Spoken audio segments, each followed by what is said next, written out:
اعوذ باللہ من الشیطان الرجیم بسم اللہ الرحمن الرحیم اللہم صلی علی محمد وعلی آل محمد۔ ناظرین کرام، السلام علیکم ورحمۃ اللہ وبرکاتہ۔ شیطان کے جو حربے ہیں، شیطان کے جو وار ہیں، شیطان کے جو تیر ہیں، ان میں سے سب سے بڑا حربہ جو ہے وہ یہ ہے کہ سب سے پہلے وہ انسانوں سے گناہ کرواتا ہے، اور گناہ کروانے کے بعد انسان کو مایوس کرتا ہے۔ اس کو کہتا ہے کہ تمہارے گناہ بہت بڑے بڑے ہیں، تمہارے گناہوں کی لسٹ بہت لمبی ہو چکی ہے، لہذا تمہاری معافی کے چانس نہیں ہے۔ تو انسان کو مایوس کرتا ہے، اور انسان جب مایوس ہوتا ہے تو مایوسی کے عالم کے اندر وہ اپنے گناہوں کی طرف ہی لوٹ جاتا ہے، اپنے گناہوں کو دہراتا ہے اور گناہوں کی دلدل میں پھنستا چلا جاتا ہے۔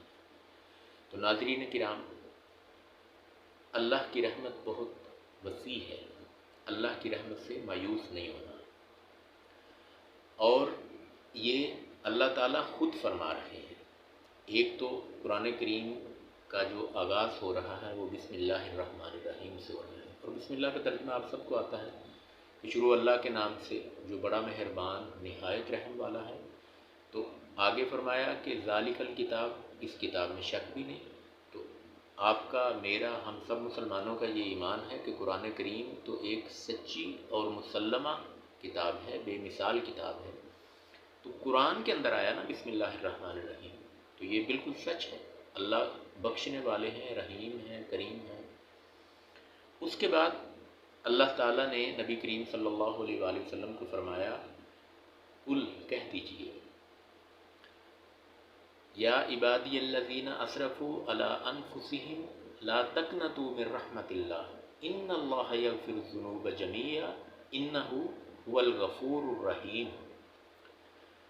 قل یا عبادی الذین اسرفوا علی انفسہم لا تقنطوا من رحمت اللہ ان اللہ یغفر الذنوب جميعا انہ هو الغفور الرحیم۔ اللہ تعالیٰ نے نبی کریم صلی اللہ علیہ وآلہ وسلم کے ذریعے یہ اعلان کروایا کہ میرے بندوں کو کہہ دیجئے کہ جنہوں نے اپنی جانوں کے اوپر ظلم کر لیا ہے۔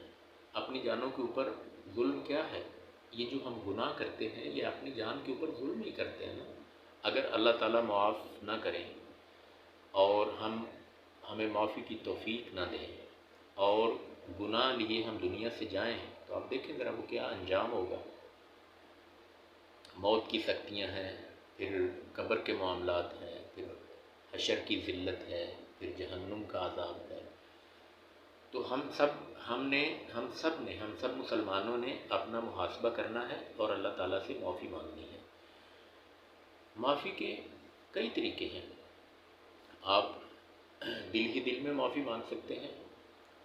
آپ تہجد کے ٹائم اٹھیں، اللہ تعالیٰ کے آگے سجدہ ریز ہو جائیں اور اپنے گناہوں کی جو ہے تلافی کے لیے اللہ تعالیٰ سے ندامت اور شرمندگی کا اظہار کرتے ہوئے اپنے گناہوں کی معافی طلب کریں۔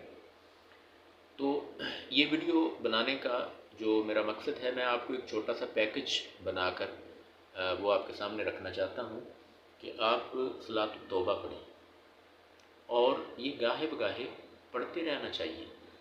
اور اپنے پہلے تو یہ ہے کہ گناہ کی طرف جانا ہی نہیں چاہیے، اور اگر آپ کو شیطان نے بہکا لیا، آپ سے کوئی غلطی ہو گئی، کوئی گناہ ہو گیا، تو توبہ کی طرف جاتے ہوئے دیر نہیں کرنی چاہیے۔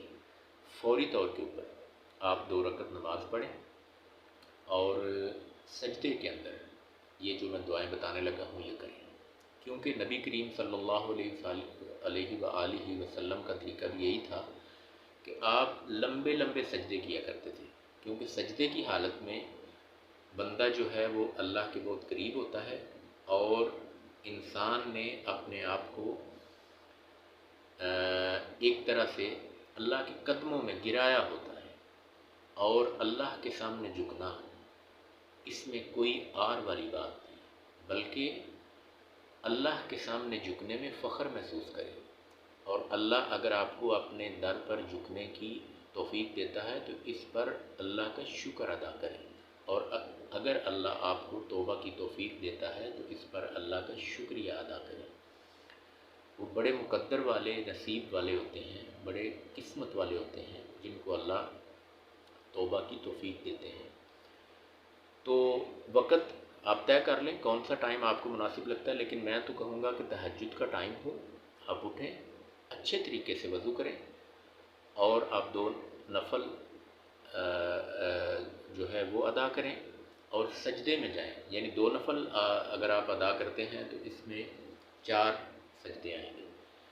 ہر سجدے کے اندر آپ پہلے تو پڑھیں سبحان ربی الاعلیٰ، 3 مرتبہ پڑھیں، 5 مرتبہ پڑھیں، 7 مرتبہ، 9 مرتبہ، جتنا آپ پڑھ سکتے ہیں وہ پڑھنے کے بعد آپ سید الاستغفار پڑھیں، بلکہ سید الاستغفار سے بھی پہلے آپ یہ پڑھیں، لا الہ الا اللہ وحدہ لا شریک لہ لہ الملک ولہ الحمد وہو علی کل شیء قدیر۔ اس کے بعد آپ پڑھیں سبحان اللہ والحمد للہ ولا الہ الا اللہ واللہ اکبر ولا حول ولا قوة الا باللہ العلی العظیم، یہ پڑھیں۔ اس کے بعد آپ سید الاستغفار پڑھیں۔ سید الاستغفار کیا ہے میں پڑھ کے آپ کو بتا دیتا ہوں۔ اللہم انت ربی لا الہ الا انت خلقتنی وانا عبدک وانا علی عہدک ووعدک ما استطعت اعوذ بک من شر ما صنعت ابوء لک بنعمتک علی وابوء بذنبی فاغفر لی فانہ لا یغفر الذنوب الا انت۔ یہ سید الاستغفار ہے، یہ 1 مرتبہ پڑھیں۔ اس کے بعد آپ 3 مرتبہ یہ پڑھیں لا الہ الا انت سبحانک انی کنت من الظالمین۔ اس کے بعد آپ 3 مرتبہ یہ پڑھیں استغفر اللہ الذی لا الہ الا هو الحی القیوم واتوب الیہ۔ اس کے بعد آپ 3 مرتبہ یہ پڑھیں اللہم انی ظلمت نفسی ظلما کثیرا ولا یغفر الذنوب الا انت فاغفر لی مغفرۃ من عندک وارحمنی انک انت الغفور الرحیم۔ اس کے بعد آپ 3 مرتبہ یہ پڑھیں اللہم انک عفو تحب العفو فاعف عنی، یہ 3 مرتبہ پڑھیں۔ اس کے بعد آپ 3 مرتبہ یہ پڑھیں اللہم اجرنی من النار۔ اس کے بعد آپ 3 مرتبہ یہ کہیں اللہم اہدنی فیمن ہدیت۔ اس کے بعد آپ پڑھیں حسبی اللہ لا الہ الا هو علیہ توکلت وہو رب العرش العظیم۔ اسی طرح آپ نے چاروں سجدے جو ہیں وہ کرنے ہیں، اور ان میں یہ دعائیں جو ہیں انہی دعاؤں کو دہرانا ہے۔ تعداد آپ 1 مرتبہ بھی پڑھ سکتے ہیں، 3 مرتبہ بھی پڑھ سکتے ہیں، 5 مرتبہ، جتنا آپ لمبا سجدہ کر سکتے ہیں اتنا لمبا آپ سجدہ کریں، اور اس یقین کے ساتھ یہ 2 نوافل پڑھیں کہ اللہ رب العزت آپ کی توبہ ضرور قبول فرمائیں گے، لیکن آپ کے دل و دماغ میں یہ ہونا چاہیے کہ میں یہ سچی توبہ کر رہا ہوں، پکے ارادے کے ساتھ توبہ کر رہا ہوں، تو اللہ تعالیٰ آپ کے گناہوں کو معاف فرما دیں گے، اور انشاءاللہ اللہ تعالیٰ اپنے وعدے کے مطابق نہ صرف آپ کے گناہوں کو معاف فرمائیں گے بلکہ آپ کے گناہوں کو نیکیوں میں تبدیل کر دیں گے۔ تو میرے عزیز بھائیوں، بہنوں، میری عزیز بیٹیوں، اس میں قطعاً دیر نہ کریں۔ ہم میں سے کوئی ایسا نہیں ہے جس کے ذمہ گناہ نہیں ہے، ہم سے طرح طرح کے گناہ ہو جاتے ہیں، ٹھیک ہے؟ تو فوری طور پہ آپ صلاۃ التوبہ کا اہتمام کریں اور کوشش کریں کہ زندگی اسلام کے تابع ہو کر گزاریں، اسلام کے اصولوں کے مطابق زندگی گزاریں، اور عبادات کے ساتھ ساتھ معاملات پر جو ہے خصوصی توجہ دیں۔ مثال کے طور پہ آپ جو ہے کاروباری ہیں، جھوٹ سے اجتناب کریں۔ آپ دودھ کا کاروبار کرتے ہیں، پانی کی ملاوٹ نہ کریں۔ آپ فروٹ کا کاروبار کرتے ہیں، ہلکا فروٹ، اچھا فروٹ الگ الگ رکھیں، ان کے ریٹ الگ الگ رکھیں، اور گاہک کے ساتھ بالکل ایمانداری سے پیش آئیں۔ اسی طرح باقی بھی جو معاملات ہیں، مطلب زکوٰۃ دیں، صدقہ خیرات کریں، سود سے بچیں، زنا سے بچیں، شراب سے بچیں، باقی بھی جتنے معاملات ہیں، جو بھی آپ کے ذمہ اللہ نے کام لگایا ہوا ہے، اس کو پوری دیانتداری ایمانداری سے کریں اور اللہ تعالیٰ سے اپنے پچھلے گناہوں کی معافی طلب کریں۔ اللہ تعالیٰ ضرور معاف کریں گے۔ اللہ کا وعدہ ہے کہ میں معاف کرنے والا ہوں، بخشنے والا ہوں۔ اور اس دعا کے ساتھ کہ اللہ تعالیٰ میری اور آپ کی آخرت سنوار دے اور ہمارا خاتمہ جو ہے وہ ایمان پر فرما دیں۔ وآخر دعوانا ان الحمد للہ رب العالمین۔